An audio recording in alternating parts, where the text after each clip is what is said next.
Good evening, everyone. It's Necro Thursday, and that means it's time for the Necromaniacs Horror Podcast. How's it going, Mike?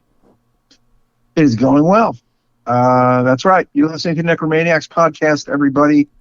Coming to you each and every Thursday until we die horrifically in a nuclear war. Right, Michael? Yeah. Yeah. That's right. That could happen. That's the only thing stopping this train. Right on, man. Yes. Sorry to start on such a stark downer note, but it was a little tongue-in-cheek. You know, I don't think we're going to die just yet. I think we've got a little bit of time, you know. I'd like for us to enjoy the nice weather. It's very nice out, Mike. Yeah, so hopefully, you know, our leaders are not gonna, you know, send us all straight to you know, hell in the nice weather. I would like it to be in the bad weather. Wouldn't you like it to be in like the winter? Well, I would like it not to happen at all. Like, I'd rather die, like, you know, of naturally, yeah. right. But it would just suck. Wouldn't it just suck to have it in like late spring or summer? That would just be awfully cruel, don't you think? Yeah, you're just getting situated with this beautiful weather, and you're out like in Central Park, and you look up and you see a fucking warhead coming right towards you. Yeah, that's terrible. That's terrible. Nobody wants that. Yeah. So yeah, I like to shake things up every once in a while, folks. You know, you can't be too predictable, otherwise you get boring. But I am good. Things are good. Work is busy as hell. You know, happy to be employed, but good to be here on the old Necromaniacs podcast. Yeah, definitely. Spring has sprung in the New York area, man. It's you know, I'm in New York City quite a lot these days. You know, for work and for other social things, and it's, you know, I love New York City in the spring. Yeah. We were talking earlier. I'm relocating to Jersey City. I just signed a lease on a new place, and Awesome. I'll be back in the metropolitan area. Even though Jersey is technically not part of New York City, it is a quick 20-minute ride on the PATH train to get into Midtown Manhattan. So I'm excited. That is very cool. Congrats and good luck on the move. Yeah, the suburban experiment has ended inconclusively. Inconclusively, it's ended. Inconclusive. Yeah. It's fun. You get a little older, you want to move to the suburbs, and, well, people do. Very few move back to the city, and you're doing that. And I wish you well on that. I hope there isn't another move 2 years from now. Nah, dude. I mean, I lived in the same place for like 10 years, man. Like that place in Greenpoint. That's true. I was there for a long time, true. man. You know. Yeah. That's true. I just hate moving myself, honestly. I'm only here about a year and a half as of right now. So, I mean, moving just blows, you know, especially when you have a lot of stuff like Mike and I do. Right, Mike? I already started packing, actually, this weekend. Yeah. You know, I signed the lease today. Dropped off like a very painful amount of money to these people. And now I'm broke until Friday. So yeah, that's how it works, man. Yeah. But yeah, congrats and good luck. And maybe we've got some Jersey City listeners at the old Necromaniacs. What do you think? Maybe. I don't know, man. You guys will see me around. You know, I'll be out and about Jersey City, Hoboken area, Midtown Manhattan, you know, Brooklyn, of course. You'll see me around. Yeah. Speaking of local, Stella and I went to see Obituary and Immolation and Blood Incantation and Ingrown last week at Irving Plaza. Excellent show. Obituary are pretty much bigger than they've ever been, in my opinion, and I'm very happy to see that. Just talking to some buddies, and I feel like once they left Candlelight and went to Relapse, it changed the trajectory of their entire career. Agree or disagree? I totally agree, man. I remember not too long ago, they were sort of like, it seemed like in this weird, obscure space. And then in the last few years, they just skyrocketed back to prominence. And I think that might really be a lot to do with just the overall popularity of metal and death metal and extreme metal in particular, you know? that helps. That helps. But I do think being a very big priority on the label they're on also helps. This is true. Yeah, absolutely. And Immolation, another band who have just really like, aside from being extremely popular, possibly the most popular they've ever been in their career, they're just making excellent new music as well, which also helps. I mean, you can be a legend and suck, you know what I'm saying? But you're still a legend. But being a legend and not sucking makes it even more awesome. Would you say? Oh yeah, I mean, Immolation, in my opinion, has never made a bad record, man. But their latest is a next level shit for sure. You know what I mean? Oh yeah, I mean, undeniable. Like, it was one of my favorites of last year, and they're just a fucking great band. They put on a great show every time you see them. So is Obituary. Blood Incantation, having them on the tour is smart. They're a younger band, and they're also extremely popular on their own. I mean, I saw them play in front of almost 700 people a couple of months ago alone. So, just a good tour package altogether, Mike.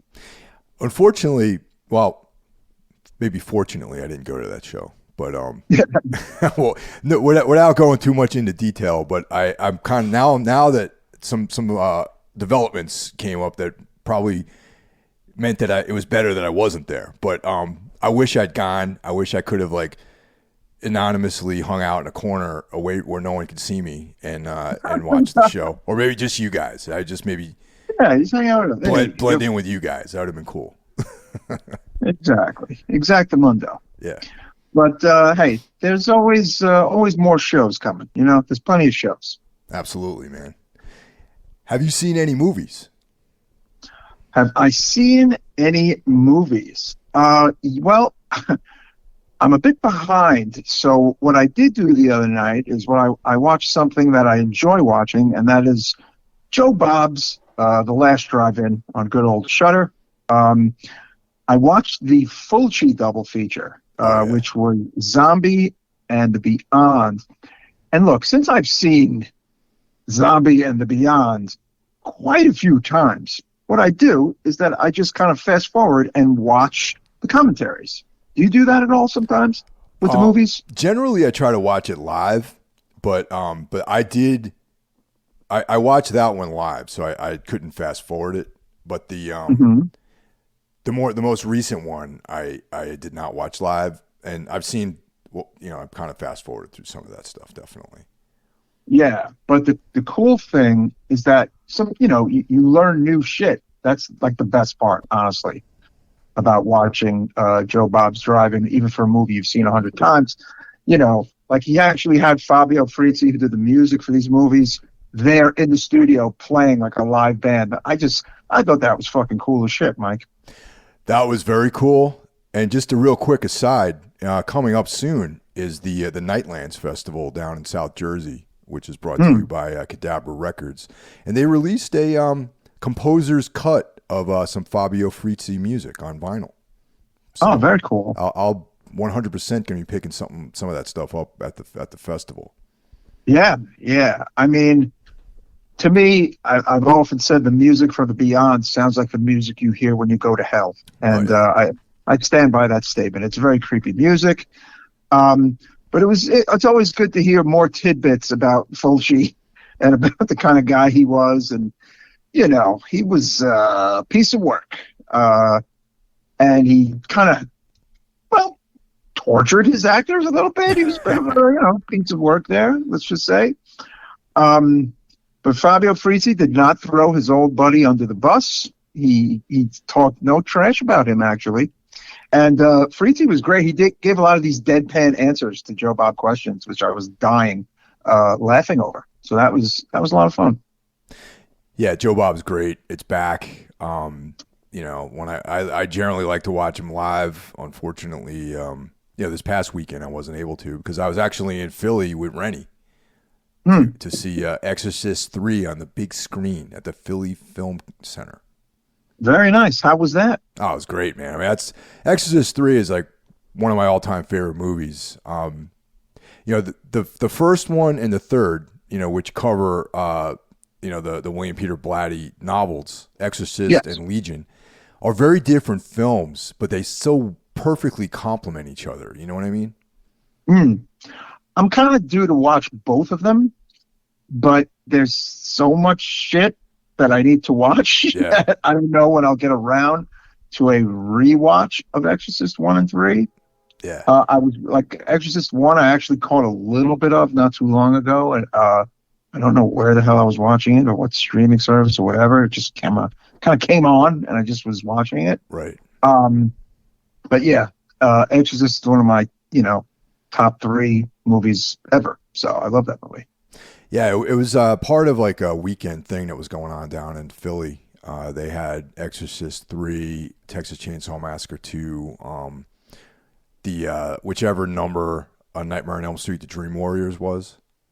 I think that's 3 or 4. Yeah. Yeah. Halloween 3 was also being played. Oh, okay. I'm going to say Dream Warriors. See, now I got to look it up because that's just who I am. You know. So the I'm fest. I'm going to say it's 3. Yeah, the fest was like sequels. It was all sequels and stuff. So it was pretty cool. And they had a really cool poster that I was looking to see if they were selling it, but they didn't have any prints. So weird.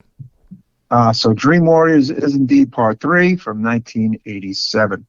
So a lot of 2s and 3s there. Yeah. Nice. Yeah, I bought a couple of Mondo Macabro Blu-rays recently. I hadn't bought any Blu-rays in a very long time. And I love the shit that, like, Vinegar Syndrome and Severin and Mondo Macabro put out, those 3 guys in particular, so to speak. Mm-hmm. I got a nice little stack of stuff to watch in the coming weeks or evenings. I'm trying to settle down after a long day of work. I got that movie Blood Ceremony. You ever see that movie? I don't remember if I've actually seen it. I want to say yes, but I can't remember what the movie's about. Yeah. Yeah. The band, I'm going to say, definitely took their name from this movie. Yeah, Canadian band. I would almost guarantee it. It's from like 1973. It's look, all these kind of like weird 70s movies are. I'm there. I'm going to check it out. You can kind of put it in the wheelhouse of like Countess Dracula and like that kind of stuff and Bathory-esque films. It was directed by Jorge Grau, who directed Living Dead at Manchester Morgue, which is a great movie. So, yeah, I've always wanted to see Blood Ceremony, and now I own it. So I'm going to watch it soon. That's awesome, man. Yeah. It's in the wheelhouse of the Bathory kind of movies. So, when I say Bathory movies, I don't mean the band, of course, just so you know. I mean the Countess herself, the one who bathed in the blood of people. That Bathory. Yeah, totally. I caught a couple things over the last week or so. The brand new film Artifice Girl I watched. Have you heard about that?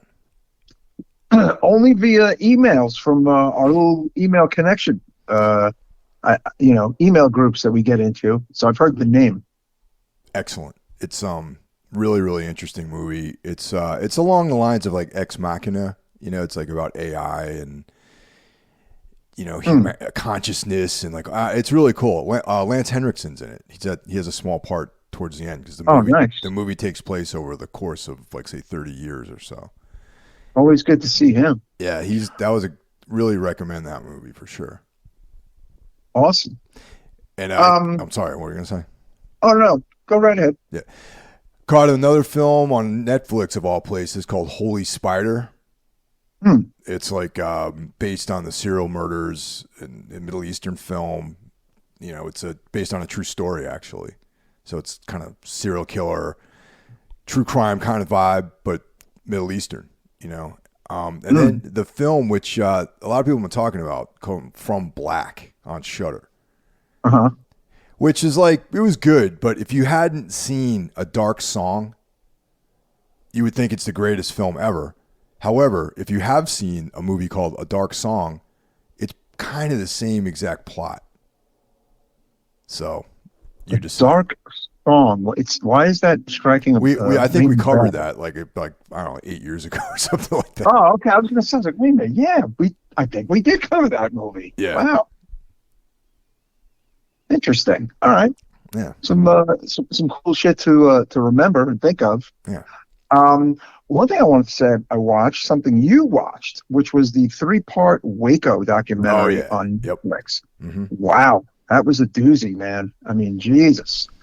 Again, like I said a while back, I was a young man back then, kind of not completely paying attention to what was going on over there. Honestly, I knew it was going on, and I knew some fucked up shit was going on, but I kind of forgot how long that went on, and like the body count. You know what I'm saying? Like, and I feel like you kind of come out of that not really knowing who started popping off the shots first in a way.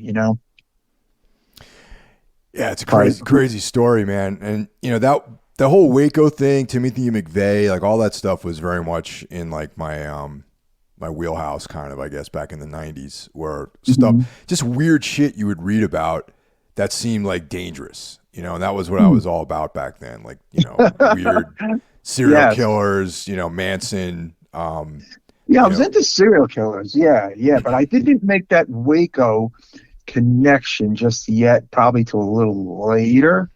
But it was interesting to see that Timothy McVeigh was there, hanging out, watching the scene unfold. Man, that's creepy footage. I feel like with Timothy McVeigh, Ruby Ridge, Waco, Texas, you don't have to go too far until you hit white power or pedophilia. Yeah, I mean it's kind of right around the corner usually, right? It's around the corner. It's always like one or two guys removed, and then you're straight up into like Nazi shit and like kid touchers, Wow, pretty much, man. One or the other, something there. There. Someone show me a militia that doesn't have to do a white supremacy. It's like, I mean, seriously, Yeah, there's no there's no bunch of real swell people militias. Like there's no, hey, they're great guys. That doesn't really happen, right? No. Like, I'm gonna have dinner with these guys, militia, right? That's not really how it works, Yeah, so that stuff was always very, you'd get zines, there's like Answer Me and stuff like that, like a lot of guys that you and I both whose work we like, have written about it, And I used to like that weird, fringy kind of stuff like back then, because it was very much far away from the mainstream, Yeah, there was no internet. It was a subculture, Yeah, totally. And you would read about it because it was interesting, not because you wanted to blow up buildings or, overthrow the government or something like that. You know what I mean? Right. No, it was like shocking shit. Exactly. Yeah. And for, a young man's mind, it was just like, whoa, like, this isn't happening in Sheepshead Bay, Brooklyn. You know what I'm saying? It's like, whoa, this is wild shit. Yeah. But, so I checked that out and I enjoyed that very much. Netflix is good at the documentaries, man. I gotta say, like, these multi-parter things they do, they're fucking great at it. And I'm enjoying Succession very much on HBO. It's fucking great. Yeah. And on the musical front, I can finally say that the Confusion discography, Storm the Walls, 1990, 1994, comes out Friday, June 23rd. Right on, man. Yes, it'll be on all streaming services Friday, June 23rd, which is great. The vinyl will probably be that following week or so. It'll be right around there, not too far after that. But it's going to be on CD too, digital. And July 15th, Inhuman is playing our first show this year for my big 50th birthday at Gold Sounds in Brooklyn. Dude. A free show, all ages show. So that should be a lot of fun. That's Saturday, July 15th at Gold Sounds. It should be a good time. That's awesome, man. That's I'll be there. Yes, representing New represent. Jersey. Yeah, Jersey style. Yeah, actually, Tombs is playing a show. We're playing down in Baltimore in this like kind of it's I don't know how to put it, but it's part of the Hell in the Harbor Festival. Yes, Incredible bands are playing that. Cannibal Corpse. Bunch of bands are playing. Dying Fetus, Goat Whore. And then there's like a smaller stage that we're playing, and we are playing the headlining set of the Saturday night. So yeah, if any of you guys are going to that and you're in Baltimore, check it out. I don't have much. I didn't prepare very well to give this announcement, so no, you just throw it out there. Why not? If you're at the show, remember we're playing somewhere as part of that. Some date, whatever, some show. I mean, no one cares about it. If you're going to Hell in the Harbor, we're like a footnote on that festival. So if you're there, you're already planning to be there. So if you're there, come and check us out. You got to check out Tombs. Come on. All right. So we're in a little gang, if you will, called the Horsemen of the Podcasting Apocalypse, and it's totally cool bunch of guys. We're like the He-Man Woman Haters Club, sort of, from the Little Rascals. Oh, no. Yes. But we love women, though. So that's the difference right there. So yes. Yeah. So we're actually not the He-Man Woman Haters Club. Yeah. How about that? So yeah, starting on Monday, we have Brandon Legion, Horror Wolf 666. It's also a horror podcast, but he focuses on interviews with filmmakers, actors, and pretty much, and sometimes we're on there, the other horsemen. That's right. And he does a great job. And also he's showcasing some of his creative abilities with a Braxis horn, like all the synth music he's making.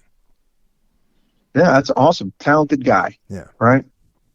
Coming at you on Tuesday, we have Into the Necrosphere, right, Michael? That's right. The greatest extreme music podcast on the internet, with the ever lovable, often opinionated Jackie Smith. Wednesday, coming at you on Wednesday. What's that, Michael? Wednesday is Everything Went Black. That's my first attempt at doing a podcast that somehow just ended up being part of what I do every week. That's all I can say about it. It's kind of like an open format. There's a lot of different stuff on there. We got like music related things. However, I try to stay out of Jackie's lane. I think he does a way better job with metal than I do. But there's like music stuff on there. There's filmmakers. There's shows that I do with Ralph Schmidt, and where we talk about a bunch of stuff. I've got MMA fighters on there. I've got like some Muay Thai people that I've trained with over the years that fight professionally and that kind of thing. And it's just like an open format, And it has hit 300 episodes, listeners. How about that? The 300th episode was actually pretty cool because it was with Pelican, guys that I've been friends with for a long time. And, back when Tombs first formed, some of our first U.S. tours were with those guys. So it was pretty cool. Very cool. On Thursday, you're listening to it right now. The Necromaniacs podcast. The best horror podcast available to mankind. I'm sorry. What do you think, Mike? To mankind, yeah. Yes, it is. We're the best. That's all I have to say about Necromaniacs podcast. Every Thursday, you must listen. On Friday, Break the Apocalypse with my own brother, John Draper. Social commentary, some politics, comedic stuff. A bit of a potpourri. But he has a great thing going. They've been on a couple of years. They even have like a Patreon. They go deep. They have a lot of content out there. They're also very big into horror. They're big into wrestling. So you got a lot of different stuff going on there. Make sure on Fridays you check out Break the Apocalypse. On Saturday, take a break from podcasts. Spring is here. Go out and do some shit. But on Sunday, Mike Hill, what should they do on Sunday? Sunday, Carl Hikara comes at you with Soul Knox. And Carl's doing a great job. And recently had some excellent episodes. And if you're interested in the occult or weird fiction or any, kind of darkness in general, Carl's the guy to check out. And he's got a lot of really, really interesting stuff going on there. And one of the things that, just going to pump this up too, is he and I are collaborating on a show called Darkness Weaves, where we're digging into the work of Carl Edward Wagner. And one episode will come out on Everything Went Black, and one will come out on Soul Knox. And we have 2 episodes out. We're going to be recording a third this weekend, actually. So yeah, every month we alternate who puts out the episode. Oh, that is very fucking cool, man. That is your week, though, huh, Mike?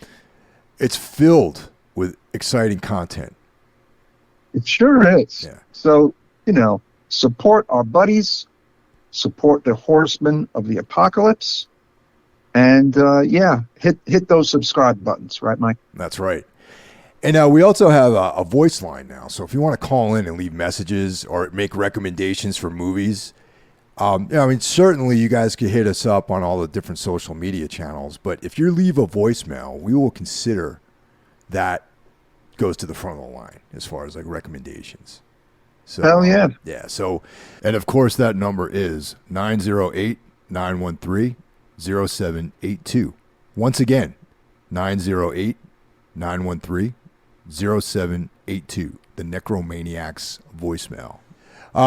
To kick off this week's voicemails, we have Mike from Telford, Pennsylvania. Hey, fellas, it's Mike from Telford again. Just got done with the new episode on Death Dream. You boys knocked it out of the park. That was fucking great. That's it. Just letting you know. Loved it. I love it when you guys dip back the old times like that. So, and you nailed it, man. What else? Like a fucking pall of gloom over that fucking movie. It's heavy. I don't watch it all the time, but it is a favorite amongst the Bob Clark movies for me. That one's great. Richard Backus is fucking just chilling in that when he starts to decay and some of the looks on his face and shit. Alan Ormsby, he gets some short shrift. I think, I actually think it was them two guys together that brought out the best in each other. I don't know how much of a horror guy Bob Clark really was.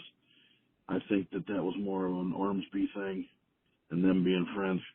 Alan Ormsby was a horror kid before that was a thing. He even he's got a book that he wrote on how to do horror makeups and shit. And I think he was just a teenager when he wrote that.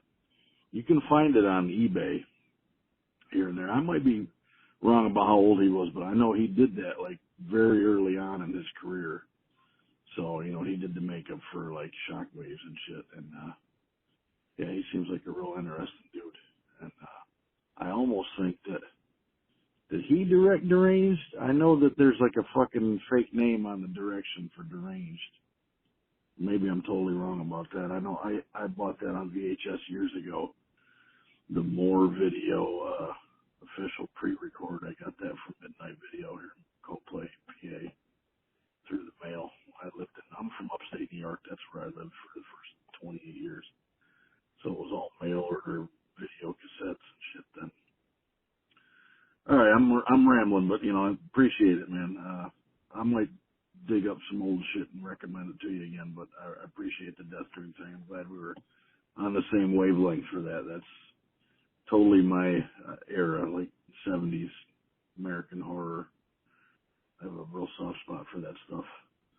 All right, fellas, have a good week. I'm going to see John Doe tonight. He's playing like 10 minutes from my house there in Telford. Sellersville Theater. It's a John Doe folk trio, so, not exactly X, but it'll be cool as shit to see that dude. What a voice on that motherfucker. So, all right, fellas, have a good week, man, and hope things start to look up for you, Mike. Moving is a fucking bitch, especially when it's maybe a surprise or something that you weren't planning on doing. So, good luck with that, dude. All right, man. Talk to you soon. And, Mike actually is a guy who recommended Death Dream to us. Even though we'd been talking about doing it, I think Mike put us over the edge on doing that movie. So, shout out to Mike on that. And thank you for that, Mr. Mike. You have a great name. Yes. Did you know that Alan Ormsby had that book about horror makeup, Mike? No. Well, actually, I think I saw it when I was doing my research, but I, it would be cool to check out the actual thing. Yeah, I wasn't aware of that, and yeah, and also Mike, I'm a huge John Doe fan. I love X and the Knitters and all that, so that's cool. You went to go check that out. Yeah. Yeah. Next up, we got Patrick from New Haven, another return caller. Hey guys, what's up? It's Patrick from New Haven again. Just had a couple more recommendations. Talk about music, movies, whatever. Have you guys seen checked out the new Dead Ringers series on Amazon?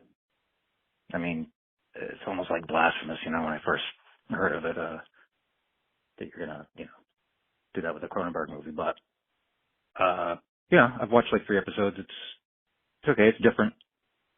Some cool cringy body horror moments. It's a movie from 2018 called Life Changer. It's like a shapeshifter type thing. I apologize if you guys covered any of these. I haven't gone back and listened to all of your episodes. That one's pretty decent. They look like people from 2015. Not sure how to classify that.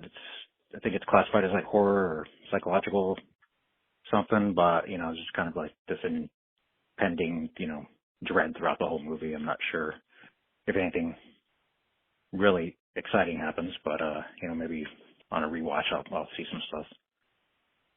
As far as music, recently saw Goat Whore with a couple of local bands at the Space Ballroom in Hamden. Never seen them live, but it was just kind of a spur of the moment thing. It's pretty cool, intimate setting. Talked to the guys for a few minutes. They're kind of from my neck of the woods down in Louisiana. I'm from the Houston area originally. Going to see Mr. Bungle and Melvins at and Spotlights at the Bowery in Boston on 9/11. That'll be interesting. And Cynic and Atheist July 5th at the Middle East in Boston. So I'm looking forward to that one. I dig both of those guys. Speaking of, not speaking of Atheist necessarily, but they did play last year's RPM Fest up in, I believe it's up in Montague, Mass, up near Greenfield. The drummer from Lich King throws it together. I think he's doing it for the last 11, 12 years or something.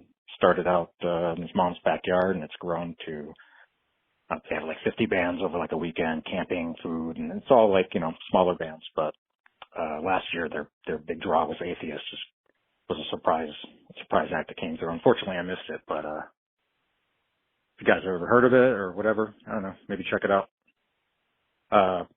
Cool. So look forward to listening to more episodes, and take care, guys. So, Mike, have you seen the Dead Ringers series yet? No, I have not. Okay, I haven't seen the movie in 20-something years. So I kind of want to see the OG before I see the TV series, even though, you don't necessarily have to do that. Right. I would like to see the movie again just to kind of get the memory of the storyline back in my head. Initially I dismissed Dead Ringers because I'm like, why, how? But so many people have been talking about it, and now that Patrick mentioned it, I think I'm going to try it out. You know what I mean? Yeah. I mean, Cronenberg-inspired horror TV series, how bad can it be? I mean, even if it's terrible, it's terrible, unfortunately. But, at least it's something to check out. I know Mick Garris gave it some high marks, so maybe that's, between Mike recommending it and Mick Garris, maybe I'll check an episode out tonight, maybe, Totally. And have you seen Life Changer from 2018? I don't even know I never even heard of that movie. No. I have not. Yeah. But again, only so much time. Yeah. They look like people I did see, however, and to answer or to elaborate on what you said, Patrick, I would say it's a weird tale. Actually, I would say it's more like almost like a Thomas Ligotti like weird tale of like not a lot happens. It's a lot of dialogue. Like it's just an uneasy sort of strange vibe to the movie. So I thought that was pretty cool. That movie. Well, speaking of weird stuff, I'm stoked for, I believe, November, the return of True Detective. Yes, man. I think Issa Lopez has something to do with making that, so that should be really cool. Yeah, very, very, very excited about that. May watch all that stuff leading up to it. You know, there's plenty of time, so hopefully I can. Yeah. Oh, and now real quick, Patrick, great seeing Goatwhore. They just wrapped up a tour with I Hate God, and I'm really good friends with both of those bands. Played many, many shows together. Goatwhore and Tombs toured the States a while back. Solid dudes. Great. One of the greatest live bands ever. Yeah, RPM Fest, we actually played it a few years ago. So yeah, I'm well aware of that Western Massachusetts like outdoor mosquito fest. Yeah, that's what we were calling it because we all got devoured by mosquitoes on that day. Yeah. No fun. No fun. So tonight, kids, we are not talking about a 70s or 80s movie.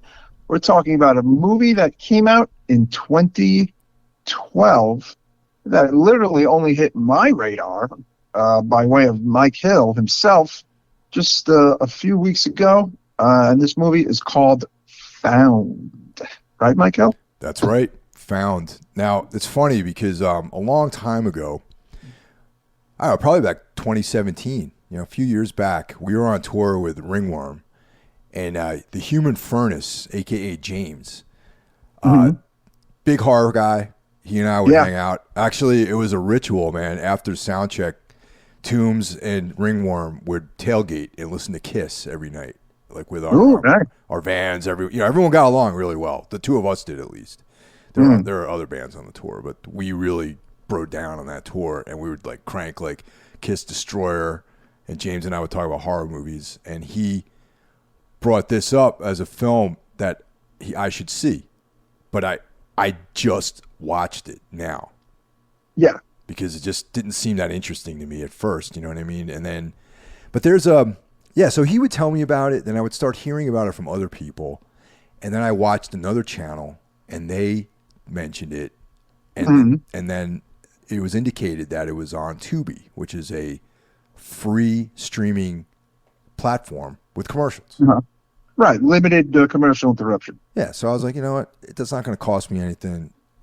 Let's check it out. So that's when I suggested that you and I cover it. However, listeners, we let you in on the little inner workings of the show here.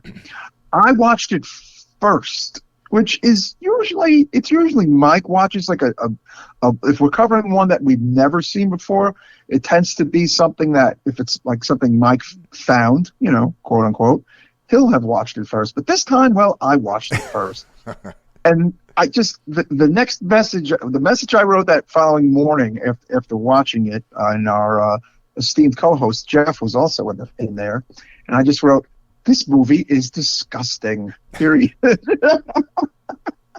Well, that was just my one kickoff sentence. This movie is disgusting. And you know what, listeners? It is a disgusting movie, and I'm going to pre-warn everyone. Definitely trigger warning, so to speak. It's a harsh movie. It's a very violent movie. It's very dark. It's very fucked up. And it goes places that you probably don't even think it's going to go as you're watching it, even though, 25, 30 minutes in, you're like, Jesus Christ, this movie's fucked up. It goes to a place you don't see coming, right? I mean, honestly, that ending, I didn't see that coming. No, I didn't see the ending coming at all. But right, exactly. So, yeah, keep in mind, we're not co-signing any of the darkness in this movie. We are merely reviewing it. And, as elder gentlemen in the horror world. Yeah, we both kind of found this movie to be pretty fucking disgusting. Yeah. Yeah, and once again, just to underscore what Mike said, there's definitely some warnings. If you do choose to watch this movie, do not watch it if racial slurs or derogatory terms for homosexuality offend you. Yeah, because not everything is on the table in this movie. So I do not back any of that stuff. Mike and I both are tolerant people. But if those things bother you, do not see this film because they relentlessly delve into all that stuff and then some. and then some. And we're going to get to the and then some. Yeah. Yeah. So, it's listed as a 2012 American horror film written and directed by Scott Schirmer. It is based on a novel, ladies and gentlemen, of the same name by writer Todd Rigney. I guess the movie was shot in 2012, but it was picked up for distribution rights in 2014 when it screened at a bunch of film festivals. I'm going to say that 2012 release date on Wikipedia, July 14th, 2012, was like kind of a one and done. And then by 2014, it started making the rounds. That's kind of the vibe I'm getting from my little research here. Yeah. So, man, where to start? Well, it's long too. It's 103 minutes. It is long. Yeah. Yeah, it is long. Aside from very repulsive violence and dark themes, there's even a movie within a movie here called Headless, which we'll get to. There are things to like about this movie because it's an ambitious movie, actually. And dare I say, some originality to this movie can be found. And for being an indie, fucked up, dark one, it's pretty well made. Would you agree with that statement, Mike? Well, yes, exactly. I mean, we're going to do our best to give a fair review of this movie because like Mike was saying, it's there's a lot going for this film. Yeah. Now, but then you can do a flip side of it and say this is almost like the American Serbian film. I mean, like that's how dark it gets, listeners. So yeah, honestly, I honestly can't believe it's as obscure as it is. And maybe perhaps after this podcast, a bunch of our listeners are going to go check it out, or maybe some of our listeners have literally seen this movie already. Yeah. But I'm telling you, I never heard a hint of this movie until Mike proposed we watch it for the podcast. So, it's interesting how under the radar, I guess, it's been. What do you think about that? Yeah, and I mean, it's under the radar, but it is something that people have mentioned to me over the years. Like, that's what I was saying. Like, I would hear about it here and there. Like, someone would, have you ever seen Found, the serial killer movie? And I'm like, well, I'm not really into serial killer stuff. And then I watched, there's another channel out there that I watched that they discussed it. And the dude was like, I don't know, something about this guy talking about it. It's called the Ghost Pirate Network. And the guy's pretty cool, Kanan Becker. I follow his channel, and he usually has his opinions are in line with the stuff that we would probably say, And he, I don't know, something about his analysis of it really, really piqued my interest. And he had the same kind of vibe. Like this goes to places that you really wish you hadn't gone in a movie, but there's validity to the making of the film. Honestly, at some point, I was like, okay, it's a serial killer movie, like a young kid serial killer movie in a way, young man. And like in my head, I thought it was going to go someplace, or kind of wrap up a certain way maybe. But then it just really went somewhere else. And that was shocking. Yeah. Like And like I say, Serbian film ending shocking, kind of, in a way. Where did you think it was going to go? Like, what was your take on it? Well, first, before we say that, let's just say that the film is about two brothers. One's a 12-year-old kid named Marty, and his older brother Steve. And Marty's like, typical, kind of nerdy kid. He's into comics. 12-year-old, yeah. Yeah, draws. He's like into drawing comics, and his older brother is probably, I imagine, when he was 12. I imagine his older brother probably 17, 18. Yeah, but I imagine when his older brother was younger, he probably was getting picked on just like Marty was getting picked on, maybe. Possibly. It is worth saying that both brothers, Martin and Steve, are very big horror movie fans. And there are horror movie posters all over their rooms, and there are metal posters in their rooms, and they have an Iron Maiden Aces High poster, which was in my room when I was 12. So I thought that was very interesting. And the Venom black metal poster too. Yeah, that's in the older brother's room. That was interesting. I am going to say, although this is made in the O's, in the early teens, part of me almost felt like this movie took place in the 90s because no one has a cell phone. I was going to bring that up, and they're also watching VHS tapes too. Yes. The video store craze. I'm almost completely convinced, even though it does not say it anywhere in any of the descriptions of this movie, that it is a period piece. But I'm going to say it is an early 90s period piece because they go to video stores, they rent horror movies, and they're all VHS. And actually, I feel like maybe one was DVD, but it had a very 90s-esque vibe because there's no cell phones, there's no modern stuff going on, and just like the vibe of it, right? Like, I don't know, it's just, well, yeah, again, could be wrong, but yeah. And that is what makes the movie kind of endearing in some ways, because that's the fucked up thing about the movie, is that you kind of like start like, this is where the film was really effective. It's like you kind of care about Marty. You kind of think you're like, Steve's kind of evil, but maybe you think that he's not all bad because he kind of looks out for his younger brother a little bit. And you see like the alienation of Marty. His kids, he doesn't have any friends. He has one friend, and that guy, eventually fucking bails on him too. And it's just about loneliness and alienation and being uncomfortable in your skin when you're a kid and being different. And then the family dynamics, you can tell that the mother is like a good mother, the father's kind of a prick, that kind of thing. The father's kind of a prick, but I mean, he deserved to get what he got. We'll get to it, yeah. But I didn't see the dad do anything really out of it, like anything really fucked up at all. I didn't say anything fucked up at all, unless I missed it. No, like the dad is just, a clueless dad. Yeah. But we'll just touched on that.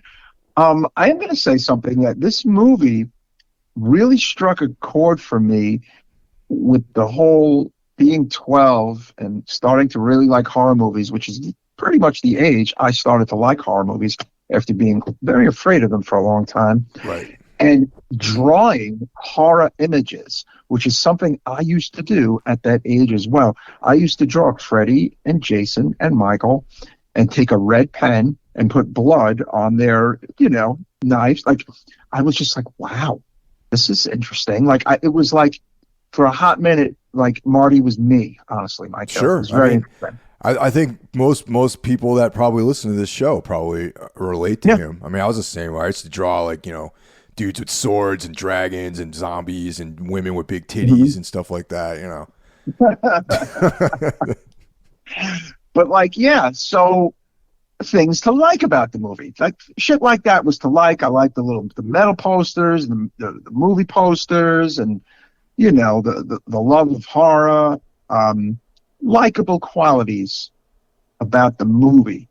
But Mike, as you said, there's that sense of just alienation, and Marty is, could be having a bit of a better life as Steve goes gallivanting every night and kills people and puts their heads in bowling bags. So I mean, it's the one thing about the parents is that I almost feel like their biggest flaw is being clueless as to what is going on in the two children's life. Yeah. Would you say so? No, absolutely. That's Completely the thing. clueless. Yeah. And now this is another flaw in the narrative of the film is like they don't maybe the book goes into this, like I think we were talking about this. They don't really give any reason as to why or if something happened to Steve to turn him into a murderer. No. Like they don't really go into any of that. They spend a lot of time developing Marty, but they don't develop Steve at all. Like he's just like this shadowy figure out there who's like in the periphery murdering, and he's on that, but typical to a 17-year-old kid, he is on the outs with his parents. He's, like distant, and that kind of thing, but he still he's in the, even throughout the film, he always tells his brother how he would never hurt him, Yes, that's important. He says it a few times, and it comes into play at the very end. But the reason we're given later in the film, as to why Steve does what he does, is outlandish and just kind of weak, and makes no sense in the context of the rest of the film. Yeah. I mean, there's a moment where I like it kind of shocked me. Not like I've never heard the word before, but obviously I was watching this film and his brother is like, it's because of the black people basically that he's killing. And I'm just like, he didn't use that term. He used a derogatory term for African-American people, which I was like, what? Excuse me? Like, I was like, what did you say? Like, where did that come from? And then he says something about how it's, like Dad taught us or something. And then I'm like, but wait a minute. Dad didn't say anything about race or racism throughout this whole movie. So what the hell is that? And I'm like thinking to myself, I guess this is in the book, maybe? Like, but here's the thing. If you're going to make a movie out of a book, there are things you need to show the audience. No? Like, that was a big flaw. That was never, I mean, just on like a general principles of storytelling, it didn't make any sense at all for him to say that because there was no build up to it. There was no context to him saying something like that. Like besides the fact that, I think they mentioned that all of his, well, not even all of them, most of the victims were black, except for one. They're all black, yeah. But there was like one white person that he killed. Right. So it's like, well, why have the one white person that he killed? You know what I mean? It's like, and like the big reveal as to why Steve what he does what he does is out of his hatred for black people. Yeah. And it just comes out of nowhere. Like it just, I don't know. And he says something about the dad or like dad. And it's like, oh, that's a racist. He is. Like, we didn't know that. There was no build up, no explanation, no backstory. Yeah. Look, there's plenty of movies we like on this show with no backstory. But if you're going to be so specific and have your big reveal as to why a killer is killing be something like that, I think it would help the movie quite a bit to show a little bit of that. Don't you agree? Yeah, I mean, it's like they could have had in his room like a swastika or something. I mean, some kind of like indication that the guy was like had racial feelings like that, and it's like a flashback. Yeah, flashbacks or the father teaching him, or that trying to like influence him that the white race is like superior or whatever. Yeah, but it's so funny that there listeners there isn't any of that. So that was kind of like, oh, that's kind of weak there. It's kind of bad filmmaking. Yeah, bad storytelling. And again, it is based on an indie horror book by Todd Rigney. I'm going to imagine perhaps some of that is explained in the book. And then a little after that, basically the one kind of connection to that, right, is that the main bully in Marty's life is a black child. Yes. Who's like bigger than him, tougher than him, and kind of a mean little dude. Okay. who makes his life a living hell, pretty much. Calls him the F word, and there's a backstory there, right? For, like for Marty to kind of hate this bully, there's that backstory, but there's no backstory for Steve, the killer. No, not at all. And the interesting thing about them, when you're a kid at 12, there was always like the kid that everyone just decided he was gay or something. You know what I mean? Like with no reason, and then that became a way to torment somebody. And that was, unfortunately, Marty was that kid. They they decided that we're gonna make these suppositions about this guy that have no grounds, and we're going to there's no ground there either. Yeah. But listeners, there's a scene where he goes into the stall to use the bathroom, which is fine. Hey, I myself sometimes use the stall to go number one. How about that? I do it a lot. I often do it a lot. Exactly. Yeah. Get some damn privacy in that motherfucker. I do it. Okay. I do it 50-50 with me, man. 50-50. Exactly. Yeah. But when you're young and whatever, and kids suck and little boys suck, so they saw it as, you must have a small dick, and then it turns into, you must be gay. Like, it just, every kind of shitty thing that a young boy could say to another young boy is kind of said in this scene. And I actually think that did a very good job of conveying sometimes what it was like to be a 12-year-old boy, huh, Mike? Pretty much, man. Like I was saying earlier, growing up, there was always like that one kid that was like the recipient of all of the hatred for no reason at all. Like people would just decide that there was all these things about this one particular kid, and they would just use that to justify torturing this poor guy. And that was what Marty was. And I guess we're going to a theme in this film where it's almost like Marty is like overdeveloped, and there's like literally nothing about Steve. You know? Yeah, we're not getting much at all, other than he kills black people because he hates them. We have no reason why he hates black people, and no reason why he's a killer, really. Yeah. I mean, no, right? There's none. Like, again, I'm almost positive that it in itself is not really explained either, right? No, this is where we come into Headless, okay, the other film. All right. Yes. The film within the film. And this is a bit of a stretch, though. It's a real stretch. It's a real stretch. So Marty's gonna plan an evening where he's going to rent some films, video VHSs, and have one of his little friends come over and have a movie night. And there's a film that was like never returned. Okay. It turns out that Steve has it. It's a movie called Headless. Okay. Mm-hmm.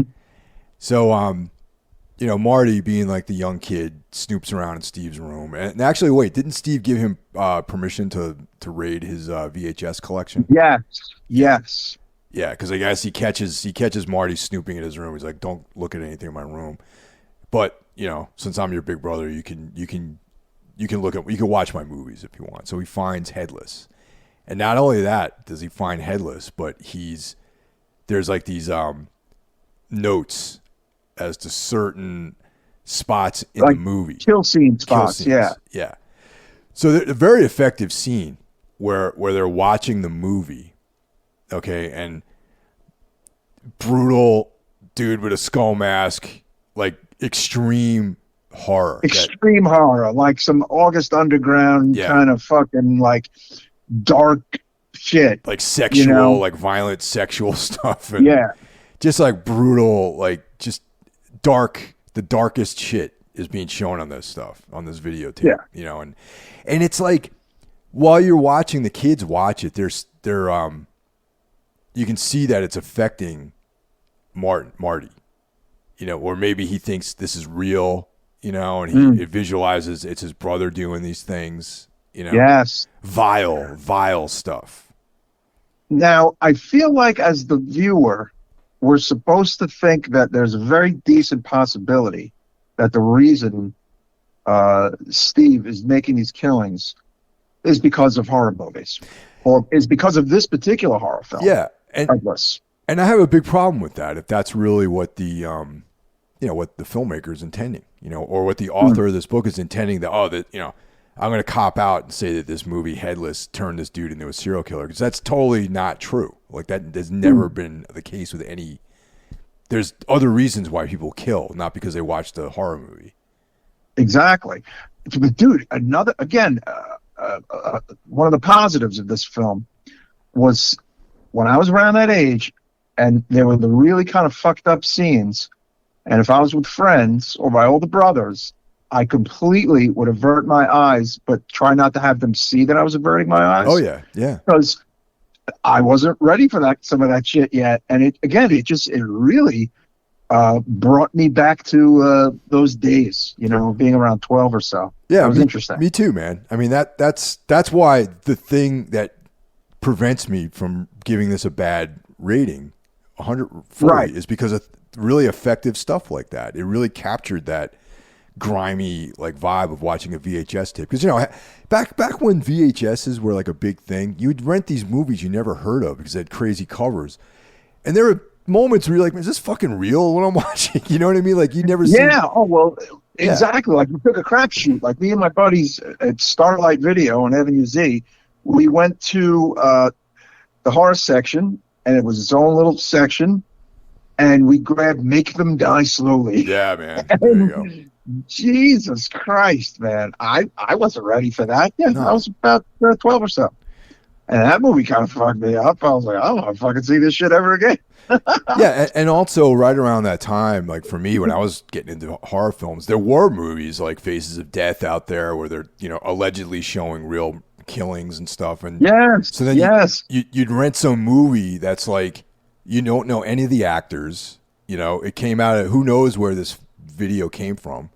It just shows up on the shelf, and it's like next to like, some other movie, Evil Dead or something like that. And you're like, oh yeah, this looks cool. Then you get home and you put it on, and you're like, I don't know who any of these people are. This could be real.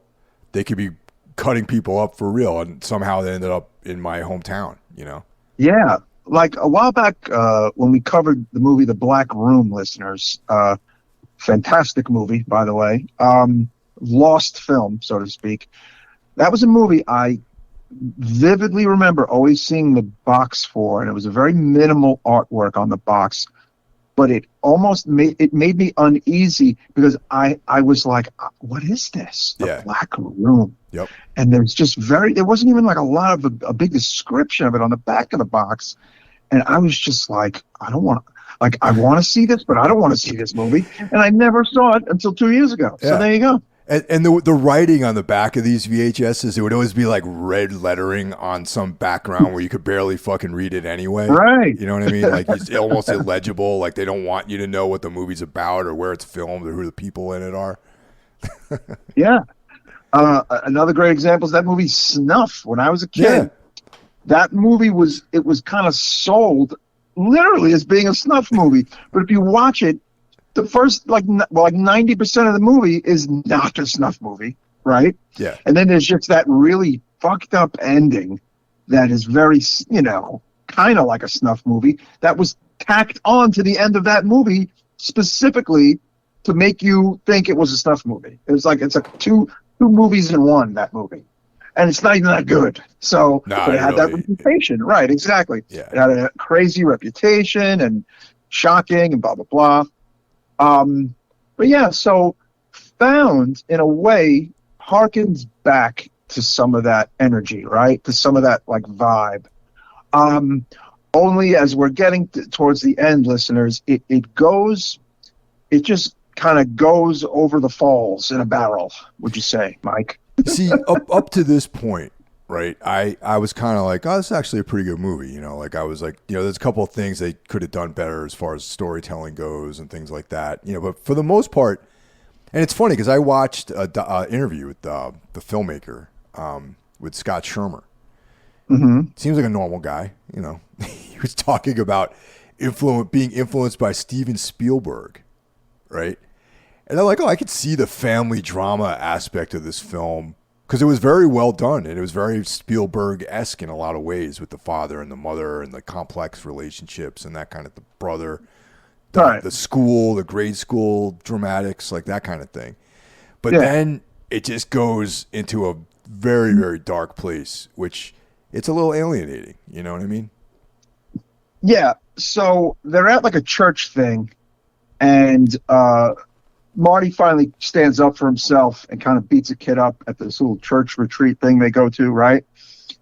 And he beats up a kid named Trevor because Trevor was bullying him, and yeah, the kid fucking deserved it. When they get home from the church outing, the dad kind of loses it and starts, beating Marty, right? Right. And then Steve, who was home at the time, kind of jumps in and like starts beating the shit out of the dad, right? Yeah, totally. Yeah. I mean, the kid deserved it. Like, I don't think Marty. I mean, look, I'm not a turn the other cheek kind of guy, really. You know what I mean? Like, if someone, I back him smacking that kid around, honestly. But the father totally mishandled it. Like, the father should, had to talk with him about asserting himself and violence and fighting, but did not. I also think the father should have said, hey, you cannot let people do things like that to you. And if you're, fighting should be like a last resort. It shouldn't be like, you shouldn't be a bully, but you should stand up for yourself, basically. So he handled it he didn't handle it in a strong way, the father. No.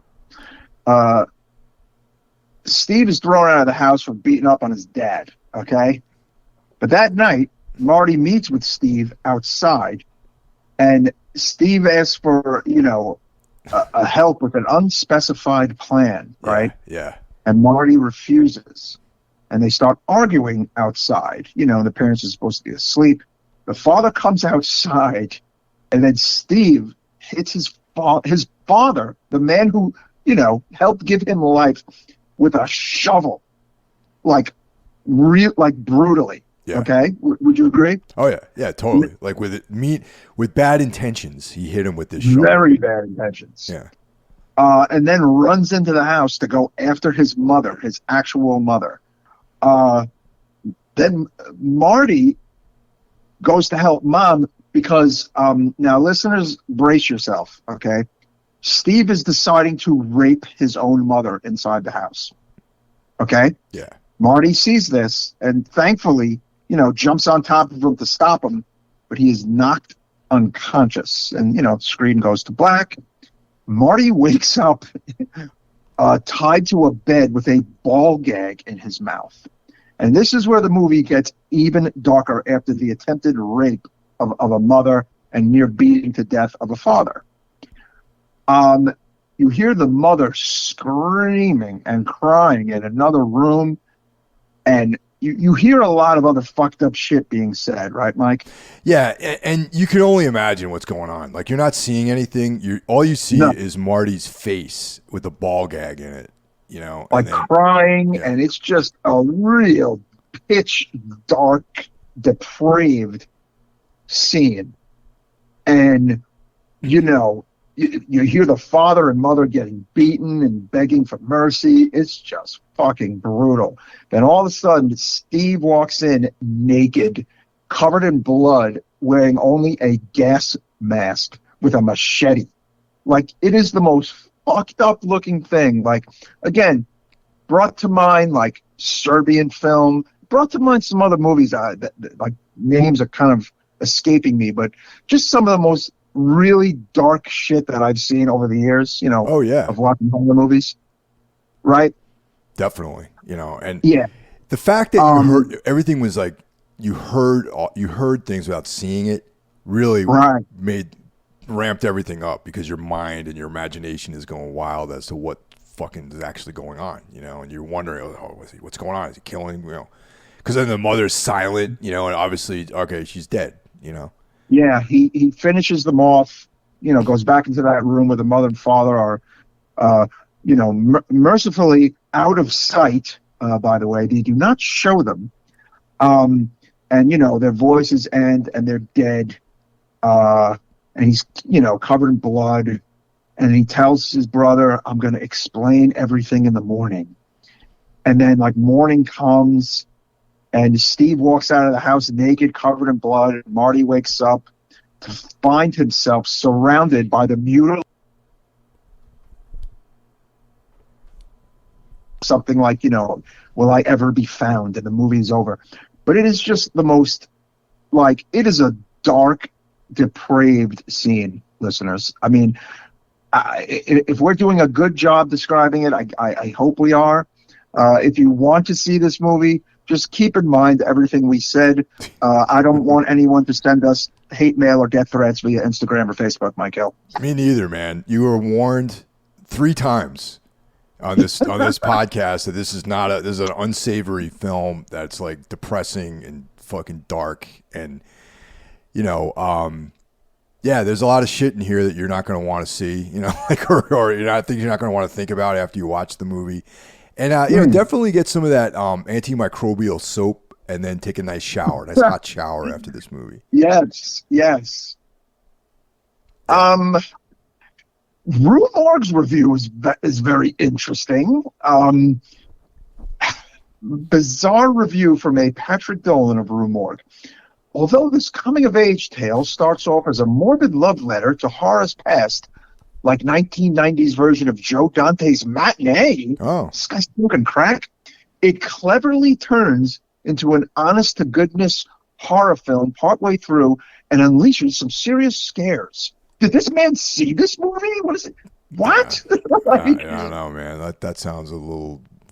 Did he describe Stranger Things? What did this guy see?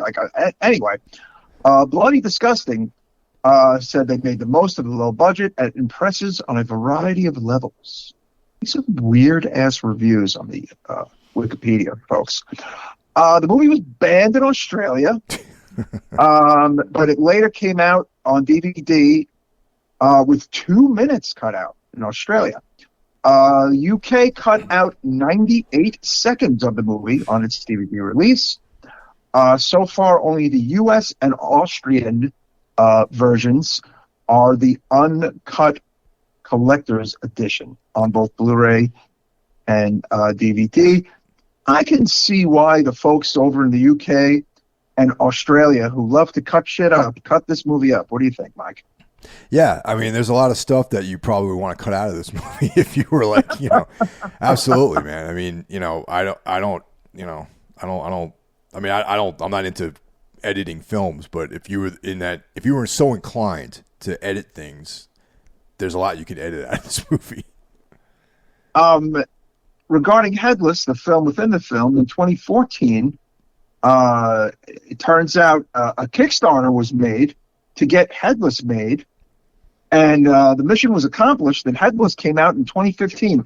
Now, to be very fair, listeners, Mike and I have not seen Headless, so we will not talk about Headless. We will check it out. That movie came out later in 2015. It's kind of a standalone film, which is described as a lost slasher from 1978, which is kind of the vibe you get when you're watching the fake Headless as you're watching Found. Again, did not see it, can't say anything about it, but I do think it's interesting that Found garnered enough fans to get a big Kickstarter going to make the movie within the movie, huh? Yeah, I mean, definitely this movie has an audience, and I think, when we break down our thoughts on this film, like with our final grading, I can definitely understand why people would be into this film, actually. Yeah, look, our listeners who like the more extreme stuff, and they are out there, I think you'll like this movie. But again, I do know for a fact that there's a portion of our listenership that will probably not enjoy this movie, but may want to see it anyway. Yeah. Because in a way, it kind of is worth seeing on the indie horror level. But just, brace yourself. Right, Mike? Absolutely brace yourself. I mean, there's things in the movie, like, it kind of ruined my night, actually, from after watching this movie. Yeah. I mean, I had a little trouble sleeping after it. It was just because again, the things that were very relatable to me just kind of came back into my head about my early horror days and my horror drawing days and my video store days, and watching these movies, even though I was kind of afraid of them at first, and then turning the corner and becoming a very big horror fan, and then of course finding the horror that I like the best, which is not this, folks. This is not the horror that I like the best, where a 17-year-old son kills, mutilates, and rapes his mom. That's not the horror I like the best, Michael. No, definitely not. I mean, but the other thing too about this for me specifically is like, I mean, I didn't grow up in the city. I grew up like out in the suburbs. You know what I mean? Like, north. Yeah, this is the suburbs. This movie, but anyway. Yeah. But I'm talking about like how you and our childhoods differed a little bit. You know what I mean? Like I didn't grow up in an urban environment. I grew up in the suburbs. So like I didn't see a lot of, like, as a kid, I was kind of insulated from a lot of the kind of mean streets in New York kind of vibe of crime and stuff like that. But there was always these kind of stories about some random dude in my hometown who did crazy shit. Like not to this extent, but there was stories of girls being murdered, over the years. Like when I was in high school, that this girl who was a couple years older than me when I was like 14, like they found her in the woods, like, stuff like that, like some stories and they had a really heavy impact because, nothing really happened in the town I grew up in, there'd be guys like that, like this one particular, I'm not going to name his name, but he had his name is the same. This kid had like the perfect serial killer name too, by the way. Crazy Frankie? Yeah, something like, Wayne something or other. I'm just going to use that. Gotcha. His name is Wayne. Okay. Wayne. that's a murderer. Wayne Wheeler. No. Yeah. Yeah. I mean, this one kind of fucked me up a bit. Took me by surprise. For a hot minute, I was mad at Mike Hill, listeners. I went. I could tell you were, man. Bitch. I was like, why the fuck are we fucking covering this movie? But I realized, I was like, oh wait, he hasn't seen it yet. So no, I haven't seen it. Now maybe I wouldn't have recommended it if I watched it first. I'm just trying to make fucking content hot over minute, here. Mike. I'm never mad at you. I was mad at you for a hot minute. All right. Hot minute. But yeah, listeners, it comes to the moment of truth on our scale of 1 to 5 for Necromaniacs. Okay, now, my initial scoring was like 2.5, okay? Mm-hmm. However, I have upped it to 3, which means it is worth seeing. And mainly for the reasons I had already expressed, because I do think it is well made. I do think there are some good performances here from the two brothers in particular, okay? And I did like that it hit close to home on levels, on the non-repulsive levels, Mike. Like, sure. Like on the coming of age levels, on the early horror fandom levels, which I don't get to see that in movies all that often, honestly. And that made me think, and what it was like being like a 12-year-old kid in school in Brooklyn, and it just, some of those scenes were like, wow, man, shit, this guy, I mean, I don't know how old the director is, but very interesting, I thought. Yeah, those were like the likable moments. I think this dude is like roughly in our age group, like late 40s, okay, yeah, something like that. So yeah, that would make sense. Yeah. Okay, so I did land at 3, but I'm going to say though, it's like a 3 with a caveat, because I don't know if this is mandatory. Hey, just see it, but worth seeing 3 with a little caveat of, well, you'll see it and you might hate your life for about 24 hours, or you might hate us for 24 hours, but don't hate us. We didn't direct the film. We didn't write the film. It's not our fault. So yeah, I gave it a 3.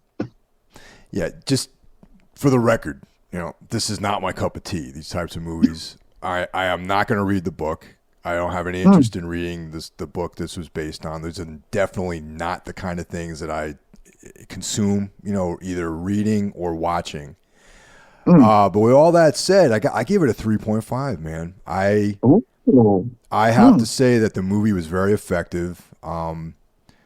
It had the vibe and atmosphere of the film was very good.